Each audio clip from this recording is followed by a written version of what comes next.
Hey, good evening. Today I'll be talking about migraine prevention. My name is Dr. Sara Crystal at the New York Headache Center, and I'm a clinical assistant professor of neurology at Downstate in New York. And I'm also medical director of Cove, a telehealth company for people with migraine. So the outline today, so we're going to talk about the principles and the goals of preventive treatment. Then we'll talk about some of the non-specific oral preventive treatments. These are medications that were developed for other medical conditions and found to be helpful for migraine. And then we'll talk about the migraine-specific treatments like the monoclonal antibodies and the GPANs, as well as non-medication preventives. Okay, so in terms of what patients are looking for in a treatment approach, people want a trusting relationship. They want to be heard, validated, and respected. They want their treatment plans to be individualized. They want to help with the decision making between with their provider. They don't just want a prescription; they want a discussion, and they also want to have options for non-medication treatments. In terms of what patients are looking for specifically, they would like medications that are highly effective at reducing their immediate symptoms, medications that help prevent recurrence of headaches and improve their function. They would also like non-medication options for prevention. Treatment should be accessible and low cost. Treatment should be able to be self-administered or managed to give patients autonomy, and they should be rapid acting and long lasting. Indications for preventive treatment. So the American Headache Society recommends preventive treatment, depending on the frequency of headache days per month, as well as the amount of disability caused by the headaches. So, for example, if someone has 6 or more headache days a month, but no disability, they should be offered preventive treatment. If they have 3 or more but severe disability, they should be offered a treatment. And you might want to consider a preventive treatment if they, let's say, have 3 headache days a month and some disability. You also might consider a preventive even if these criteria in the chart are not met, if the attacks significantly interfere with someone's function despite acute treatment, or they have contraindication to, or they failed all the acute treatment. So if someone doesn't have a good, reliable acute treatment, then it's even more important that they be offered a preventive treatment.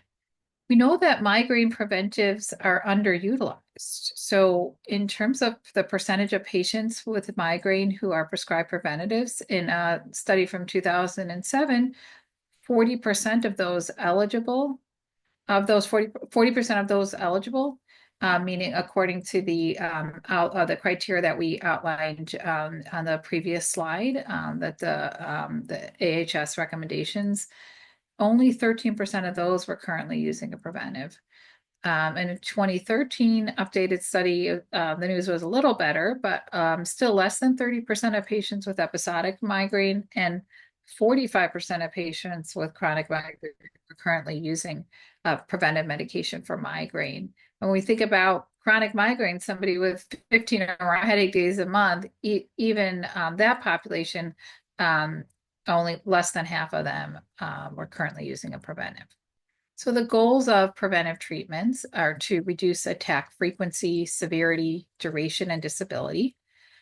Another goal is to improve the responsiveness to acute medication and avoid escalation in need for acute medication. Another goal is to improve function and reduce disability. Also to reduce reliance on poorly tolerated or ineffective acute treatments. Overall, to reduce the cost associated with migraine treatment. Another goal is to enable patients to manage their own disease, to enhance a sense of personal control. And like we previously discussed, this is an important aspect for patients. Another goal of a preventive treatment is to improve health-related quality of life and reduce headache-related distress and psychological symptoms. So here's a list of the FDA-approved migraine preventive treatments. There are some treatments that we use that are maybe not on the list that are similar to these. So in the beta blocker class, the FDA approved ones are propranolol and timolol. Anticonvulsants or anti-seizure medications include topiramate and then extended release forms of topiramate, as well as Depakote. And then in the CGRP class, inhibitor class, we have Aimovig, Ajovy, Emgality, Vyepti, as well as Nurtec and Qulipta, the latter two being oral treatments, which we'll delve into a little bit more. So this is kind of a busy slide, but this is the joint recommendations of the American Academy of Neurology and the American Headache Society for migraine prevention. So level A are the medications with the most evidence for migraine prevention. Okay, so let's talk about the non-specific oral preventives first. These are the medications that were developed for other medical conditions and then found to be helpful for migraine. So in this class, in the first class are beta blockers, and those include propranolol and metoprolol. Those are commonly prescribed for migraine prevention. How do they work for migraine? We think they work by changing the hyperexcitability of neurons and inhibiting the stimulation of the sympathetic nervous system. This is why they work for cardiovascular conditions, also lowering the sort of just damping down the overall excitability in the body. This beta blockers are a good choice for people who are trying to avoid sedation. Generally, they're well tolerated. Propranolol can also help with anxiety. There are some contraindications. Patients, these should be used cautiously in people with diabetes, asthma, Raynaud's disease, and cardiac conduction diseases. We have to monitor vital signs when we start the medications and make adjustments. And one thing to know is that these can cause exercise intolerance. So people who are runners or do a lot of cardiac work, it can, people can fatigue faster. Other side effects are dizziness, low blood pressure, low heart rate, and sexual dysfunction. Topiramate is an anti-seizure medication, and it works by also decreasing hyperexcitability in the brain. It can cause some cognitive side effects. It can cause weight loss, which some people don't mind. It can cause birth defects, so it has to be used cautiously in women of reproductive age. And the side effects include tingling in the fingers and toes. That typically goes away with time. Does get better with ingesting potassium-rich foods like orange juice and bananas. Other side effects, it can cause kidney stones, and it can cause glaucoma. Tricyclic antidepressants are also approved for migraine prevention. The ones commonly prescribed are amitriptyline and nortriptyline. They work by modulating pain networks by affecting the neurotransmitters serotonin, adrenaline, and norepinephrine. These could be a good choice in people that have insomnia and anxiety, but should be used cautiously in people with depression due to suicidality risk. And some of the side effects include weight gain, drowsiness, constipation, and dry mouth. So now we'll talk about the migraine-specific preventives, so specifically the anti-CGRP monoclonal antibodies and gepants. So, as we know, CGRP is a protein that's elevated in people with migraine. People with chronic migraine have higher levels of CGRP compared to those with episodic migraine. And various migraine treatments work on different parts of the CGRP pathway.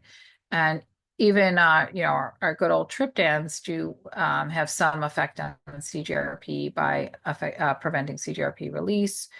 And then we have the large molecule injectable monoclonal antibodies, excuse me, that either work on the CGRP receptor, and that includes Aimovig. And then on the CGRP molecule itself, we have Ajovy or fremanezumab, galcanezumab, which is Emgality, and eftanezumab, which is Vyepti. We also have small molecule CGRP receptor antagonists. These are oral medications for the most part that work also work on the CGRP receptor. And these include atogepant or Qulipta, rimegepant or Nurtec, ubrogepant, which is Ubrelvy, and vizegepant, which is Zavspret. So some of the advantages of the anti-CGRP monoclonal antibodies over specifically our traditional oral preventives, they have very good efficacy. So for all three of these injectables, the 50% responder rate, which means the percentage of patients with at least a 50% reduction in headache migraine days, was about 20% higher in treatment groups compared to the placebo groups in clinical trials. They're all FDA approved for the prevention of both episodic and chronic migraine. And they're pretty well tolerated, especially compared to the oral preventives that we previously discussed. In a head-to-head study of Aimovig versus topiramate, Aimovig was found to be better tolerated and have a higher 50% responder rate, lower discontinuation rates due to side effects, and higher improvement in quality of life. So the 50% reduction in migraine days was 55% with Aimovig and 31% with topiramate. And as far as the discontinuation rate at week 24 was 11% for Aimovig and very high 39% for topiramate. Some of the other advantages of the monoclonal antibodies is that they work pretty rapidly, often within the first month, and with continued increasing benefit in the second and third months. So you see that drop, and it continues in that within the first month typically, and that continues to drop for this in the second and third months. People are often find it easier, more convenient to take an injection once a month and to take a daily pill.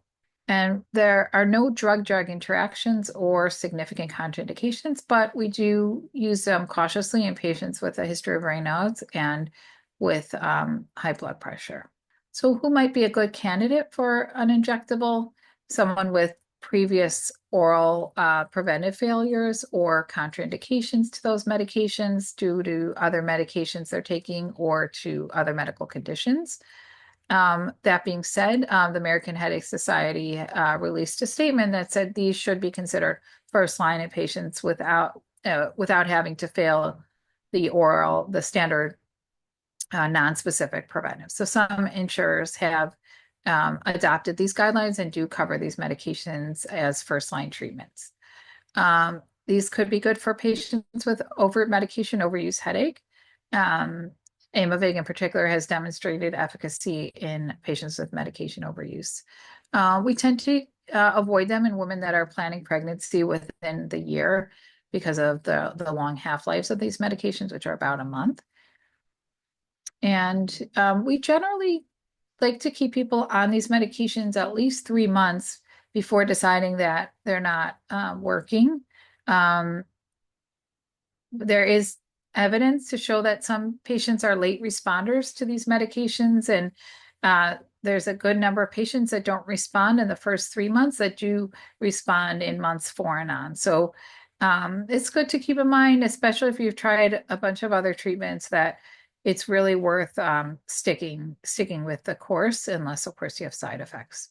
So Aimovig or arenimab, the mechanism of action, it's the only monoclonal antibody that blocks the CGRP receptor. It's available in 2 doses, 70 milligrams and 140 milligrams.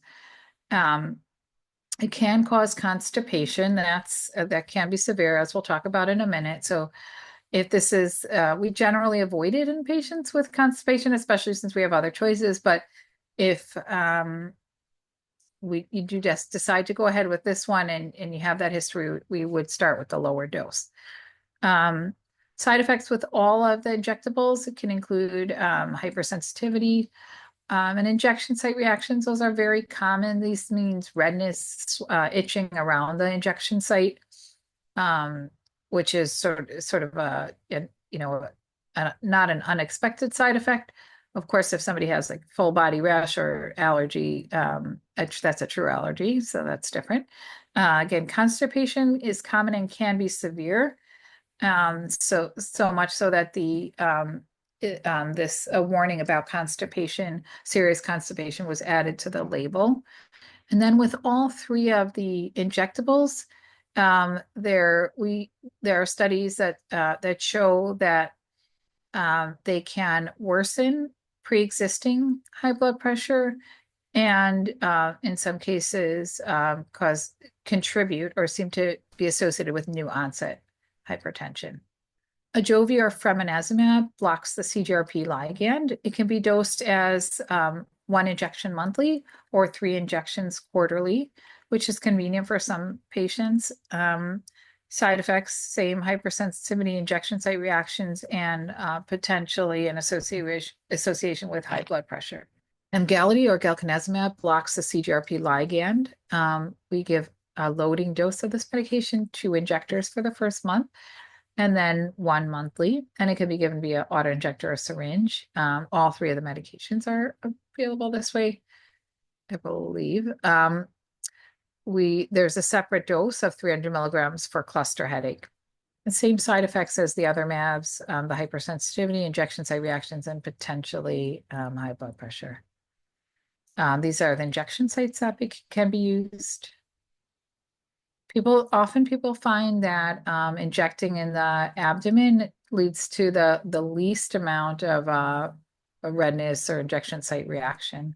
In terms of the common side effects and those reported in studies, we discuss those, but other things that people talk about are weight gain, joint pain, menstrual irregularities, and hair loss. Again, these have not been quantified or these are not reported in the studies, but these are symptoms that patients do sometimes report. If you decide to switch to another injectable, let's say from Aimovig to Emgality or Ajovy, there's no need to wait an additional time period. You would just inject the next medication when you're due for your dose. Now let's talk about the gepants. These are small molecule CGRP receptor antagonists. They include atogepant or Qulipta and rimegepant or Nurtec. Both are indicated for episodic migraine prevention, and atogepant is also approved for chronic migraine prevention. Some differences with the monoclonal antibodies, so they're dosed daily or every other day, and they have a shorter half-life, which could be beneficial for someone who is contemplating pregnancy, so not as concerned about that long washout. Not that it's safe in pregnancy, but you just don't need to wait as long. And they do not seem to contribute to hypertension. So there are some studies. Patients often ask, if I'm taking an injectable for prevention, can I still take one of the acute medications like Nurtec or Ubrelvy? And there are some studies that do demonstrate safety and efficacy of using these oral medications while on a monoclonal antibody injection. Another small study looked at the safety of taking Ubrelvy for acute treatment when taking Qulipta for prevention, and similarly found no serious side effects. There are also many different non-medication treatments that are used for migraine prevention. So the supplements, magnesium, riboflavin, and coenzyme Q10, have all been found to be beneficial for migraine prevention and have strong recommendations supporting their use from the Canadian Headache Society. And we do tell people to keep at it. You have to really try it for at least 12 weeks to assess your response to these. Magnesium at a dose of 400 milligrams daily, riboflavin or B2, and CoQ10. Riboflavin also 400 milligrams daily, and CoQ10 at a dose of 300 milligrams daily. The combination of all three was found to decrease migraine symptoms and disease burden in one study. So in terms of dietary recommendations, we recommend a diet rich in omega-3 fatty acids. There was a study a couple of years ago, very well-designed study, and found that with this finding, and that the effects were even greater when dietary omega-6 was reduced. So increase omega-3, decrease omega-6.